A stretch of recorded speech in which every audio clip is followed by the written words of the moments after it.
The first update we have today is a really fascinating look into reality TV, specifically Scheana Shay's new memoir, My Good Side. We'll be talking about the complexities she reveals, betrayal, marriage, public life, all that. So the big thing, the central revelation in the memoir, is about Brock Davies having an affair. And what's really striking is, well, Scheana had actually told some of her Vanderpump Rules castmates about this privately first. But then they went and told other people. She calls that a huge betrayal. Makes you think about trust there, doesn't it? Oh, for sure. It raises a big question about what trust even means in that kind of high-pressure environment when something so personal just becomes, well, public knowledge overnight. Yep. It really illustrates the challenge of having real relationships inside that reality TV bubble. It's like a fundamental breakdown when private stuff gets out. Yeah, it's tricky. And even with all that going on, Scheana made a very specific choice about not putting the affair on Vanderpump Rules season 11. She actually admitted that talking about it on camera, it would have probably ended her marriage. She had just, quote, so much anger towards Brock then. Felt like, damned if I do, damned if I don't. So into the book it went. Was that just about saving the marriage, you think? Or something more? Well, if you look at the bigger picture, putting it in the book instead of the show, that seems like a very strategic move to control her own story. Sure. On the show, it's chaos, right? Edits, reactions. Right. But a memoir, she controls everything, how it's framed, the tone. It demonstrates this real effort to maybe heal and definitely reclaim her narrative rather than just throwing raw emotions out there for the show to chew up. Yeah. It's about agency, really. And speaking of the book, she also mentions feeling a lack of support from her co-stars for My Good Side. She said it's unfortunate when you don't get the support from everyone, especially because she feels she always supports their projects. Kind of echoes that betrayal feeling again, right? Totally clarifies that ongoing tension, yeah. It's like an unspoken deal in those groups, isn't it? Mutual promotion, backing each other up. So for her to feel like that wasn't returned, especially after sharing something so personal, it definitely ties back into those themes of trust and maybe loyalty being tested. Interestingly, though, Brock Davies himself was apparently quite supportive of the book. He actually told Scheana, and this is a quote, "If you're going to put it in the book, then say it all. This vague beating around the bush isn't going in." Apparently, he didn't even read that chapter until after it was published. What does that tell us? It brings to life the huge personal impact of the betrayal, yeah, but also maybe the complexity of forgiveness when you're living under a microscope. Scheana does say she no longer believes in forever, even though they're working on things. Brock supporting her, telling the whole truth, even the parts that make him look bad. It illustrates a kind of accountability, maybe a recognition that she needed to own her story completely. It suggests, perhaps, that while trust has changed, maybe a different kind of honesty has emerged between them. That's deep stuff. But the book isn't all heavy, right? There's some lighter, more surprising bits, too, like Scheana named Shamar Moore as her best celebrity lover. Okay. Next update we have about the Real Housewives of New Jersey. Jennifer Aydin offered some pretty intriguing insights into what we, the viewers, often don't see. Oh, like behind-the-scenes editing stuff? Exactly. She hinted a huge amount of material gets cut. Claims something like 90% of Myest gets edited out. 90%, that's a lot. Right. Including, she says, many of her reads. Those sharp remarks she makes. Her witty comments. Yeah. She even suggested her producer and crew often have to, hold their mouths laughing during my confessionals, implying so much of that commentary just doesn't make the final show. Huh. So we might be missing a funnier, sharper Jennifer. And Jennifer addressed Margaret, suggesting she was hypocritical. Jennifer clarified her issue wasn't Margaret's past infidelity itself. Right. She said it was the boasting about it. Precisely. She felt Margaret's boasting was hurtful to Joe Benigno's ex-wife and stepkids. Jennifer said, "I would be very hurt if my husband bragged about this infidelity." She even called Margaret's detailed stories TMI and suggested it was premeditated to embarrass her. Okay, so that's the context for her perspective. Right, and it illustrates how a star's character gets built or sculpted by the edit. If Jennifer's saying 90% is cut, well, that eliminates this whole idea of Frankenbiting or narrative shaping. Frankenbiting. Yeah, where they piece together different clips, maybe out of context, to create a specific storyline or amp up drama. Producers might choose to highlight, say, Jennifer's loyalty or her vulnerability. While maybe downplaying her sharp wit if it doesn't fit the story they want to tell that season. Exactly. So it really encourages us as viewers to think critically. How much of these people are we truly seeing? And how much is, well, a curated performance shaped by the edit? Yeah, sculpting a specific version of her for the audience. That's quite something to think about. It really is. Next update we have about Kim Zolciak. During her Watch What Happens Live appearance, she addressed just a huge range of personal stuff. Oh, yeah, that was a big one. Finances, love life, family. All of it. She confirmed she did use money from her daughter Ariana Bierman's earnings, explained that, basically, the rug was pulled out from the Zolciaks and she had to use Ariana's money for bills. Said she was left holding the bag. Wow. Did she say if she paid it back? She did. Stated clearly, I have paid her back. Yeah. And she also mentioned paying like an electric bill here and there for her older daughter, Brielle. Okay, so addressing the family finances head on. What else? Relationships. Confirmed she was never on Tamra Judge's side against Gretchen Rossi. Said she actually loved Gretchen, considers her a longtime friend. Interesting clarification there. And the Croy situation. Still ongoing. Divorce is still in process. She noted she'd definitely prefer to communicate more regarding the children, but admitted it's just not happening right now. That sounds difficult. Yeah. But on a more positive note, Kim revealed she's finally dating someone. Called him great, met him through a friend, said she'd been focusing just on family for like 20 months. Good for her, finding something positive. Also talked about reconciling with her parents, Joe and Karen, after years of being estranged because they were talking to the media. What brought them back together? Apparently, her dad contacted her divorce attorney out of concern for her. That seemed to trigger the reconciliation. Crisis bringing family together, maybe? And then, in a moment that felt like genuine relief, she was asked about Croy getting a new job in sales.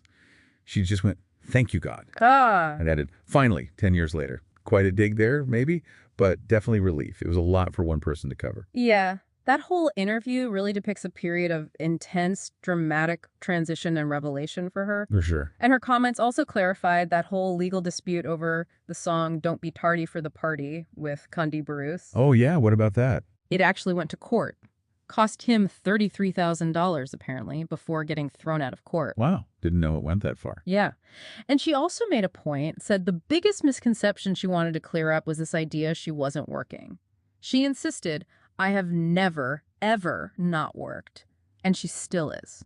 Okay. Pushing back on that perception. Okay. Next, we are going to talk about a pretty significant point of contention from the Real Housewives of Orange County. Right. It's focusing on a really heated dispute involving Alexis Bellino and Katie Ginella. Ah, yes, the audio recording drama. Exactly. It all blew up around this controversial audio recording of Shannon Beador's, well, alleged meltdown. Now, on Watch What Happens Live, Katie Ginella went public, stating that only her husband, Matt Ginella, had actually heard this audio. Okay, so she drew a line there. She did. But she strongly refutes that. Oh, really? How so? Well, she went straight to Instagram, asserted pretty forcefully that Katie definitely played that voice memo for her and Jennifer Pedranti during a lunch. Okay, so a direct contradiction. Totally. Alexa said she remembers it vividly, calling the audio crystal clear. She even said she was, like, worried about the table next to us hearing it. Wow, so it must have been pretty loud or distinct then. Seems like it. And her reaction was, well, intense. She declared, "I will never be called a liar." Strong words. Very. And then she openly challenged Katie, saying, "I'll take a lie detector test, Katie. Will you?" Oof. And, to add some context here, we can look back at Alexis's earlier comments on Reality with the King. Ah, okay. What did she say then? Well, she'd previously described Katie's behavior as having like a red flag habit, lying first, then maybe owning up later. So a pattern. That's what Alexis suggested, yeah. She noted this pattern creates confusion, raises flags for the other women, and that illuminates this whole question of trust, doesn't it? Absolutely, if you feel someone isn't consistently truthful. Exactly. It impacts the relationships, it shapes the narratives we end up seeing. It turns what could be a private disagreement into this, public spectacle demanding proof, which honestly just fuels the show's drama. Okay, let's move on. Next update we have about the Valley reunion. Jax Taylor found himself under, well, intense scrutiny. No surprise there, maybe. Huh? Maybe not. Oh. But surprisingly, it wasn't just for his usual actions this time. It was also about his shoes. His shoes, seriously? Seriously. Fans were incredibly quick to notice and criticized Jax for apparently wearing height-increasing elevator shoes. Elevator shoes. Wow. Okay. Details. Well, the internet had details. They were ID'd as Toto Men's Invisible Height-Increasing Elevator Shoes. Supposedly add 2.4 inches. Cost about $118. People found the exact shoe. That's some intense fan focus. Tell me about it. And the comments were just, well, brutal. Someone wrote, Focus on being a better person, not a taller one. Ouch. Yeah. And another question. He is 6 feet tall. Why does he need to be taller? Seriously. It's such a specific, maybe even petty thing, but it really grabbed people's attention. It's easy to get caught up in the absurdity of the shoes, right? Yeah. But maybe we should shift focus a bit. To what? To Jax's own reflections on his behavior during the season, because that tells a perhaps deeper story. Okay, fair point. What did he say? Well, in an E! News interview, he actually admitted his actions were horrendous, said they were embarrassing to watch, that he couldn't even watch it. Huh. That's quite an admission from Jax. It is. He talked about restructuring myself, maybe stepping away from the show to come backer. Okay. So self-awareness kicking in. Maybe.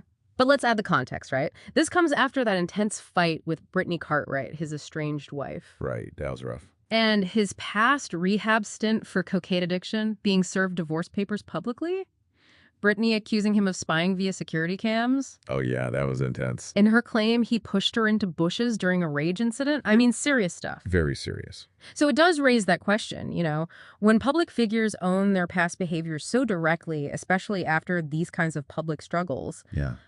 What does it really mean? Is it genuine remorse Or is it strategic? A play for that redemption arc? In reality TV, admitting you were bad can sometimes be the best way to get people back on your side, To reshape how people see you, it can be a kind of calculated vulnerability. Calculated vulnerability. That's a really interesting way to put it.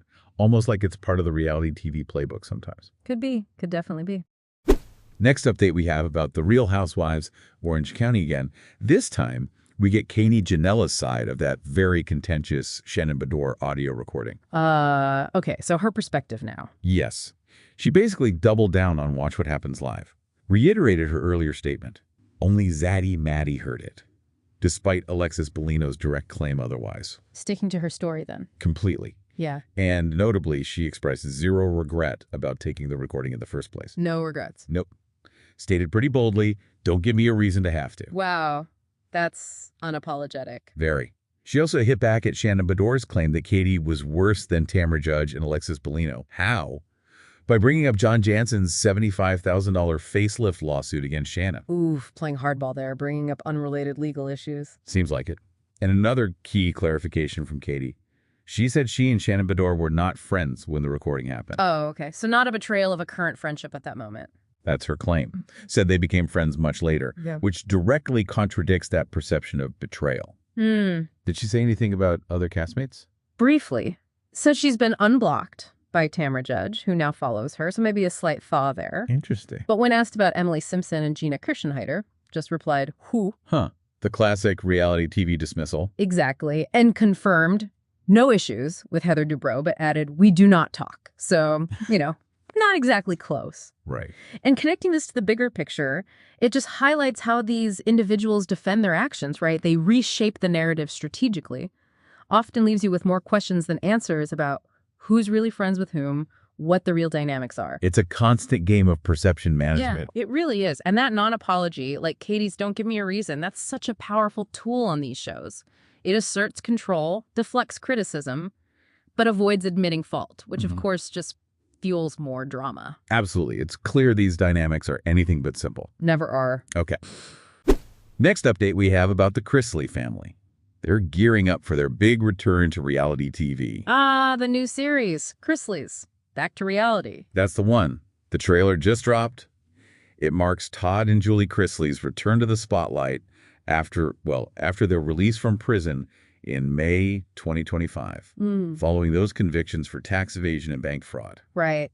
Big comeback planned. What's the trailer like? It opens with some pretty emotional audio from Todd, recorded while he was still incarcerated.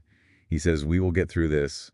I don't know how it's going to end, but at some point, the truth is going to come out. Setting a tone of vindication, maybe? Seems like it. Then Julie's voice comes in, expressing her hope, daily hope, to be reunited with the family. Okay, so leaning into the emotional toll. Definitely. And a central theme, a really raw one, that the trailer illuminates, is family betrayal. Specifically from sister Lindsay Chrisley. Oh, wow. Addressing that directly. Head on. You hear Savannah Chrisley, who was really pushing for her parents' pardon, saying to Lindsay, the prosecutor read the letter Lindsay wrote to the FBI, we're no longer family, lose our last name. Whoa. That is intense. Drawing a hard line. Extremely. And then Grayson Chrisley adds this stark comment. I mean, your blood will screw you over, then a stranger definitely will. Oof, that's bleak. But it probably reflects the deep hurt there. Yeah. Savannah also expresses really deep concern for her brother Chase. Describes him as literally like a blank shell and confesses she's scared he's going to die. Goodness, that's heavy. Fear for his life.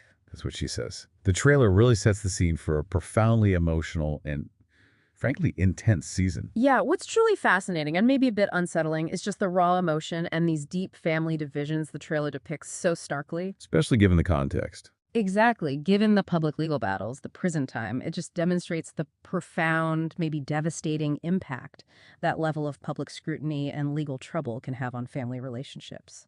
Tearing apart bonds that seemed solid. It's hard to imagine going through that privately, let alone publicly. Right. And it raises that important question about boundaries, doesn't it? The line between public persona and private pain.